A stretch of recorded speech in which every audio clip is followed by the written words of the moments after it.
Nagpahayag muli ng sama ng loob sa gobyerno ang ina ng pinaslang na si Jeffrey Jennifer Laude.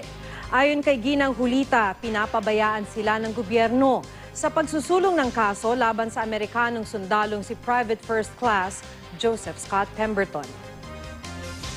American troops with jurisdiction of Philippine laws when they commit ordinary crimes, Jennifer Laude is proof that this government to put a stop to terminate this VFA. Hindi kailangan ng rason, pero napakaraming rason para tapusin ang VFA.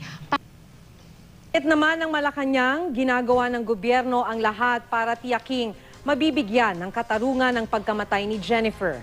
Ayon naman sa abogado ng pamilya Laude, pinag-aaralan na nila ang posibilidad na sampahan din ng reklamo ang mga otoridad ng Amerika dahil sa pagkakanlong daw kay Pemberton. Dapat ideklara din daw ang Amerikanong suspect bilang undesirable alien at paharapin sa immigration tulad ng ginawa sa fiancé ni Jennifer na si Mark Susselbeck. Nag-ugat ito sa pag-akyat ng German sa bakod sa Camp Aguinaldo at pagtulak sa isang Pilipinong sundalo. Naghain na ng mosyon si Susselbeck para sa voluntary deportation. Hiniling niyang huwag siyang i-ban sa Pilipinas. Gusto pa raw niyang bumalik sa bansa para sa birthday ni Jennifer sa November 4.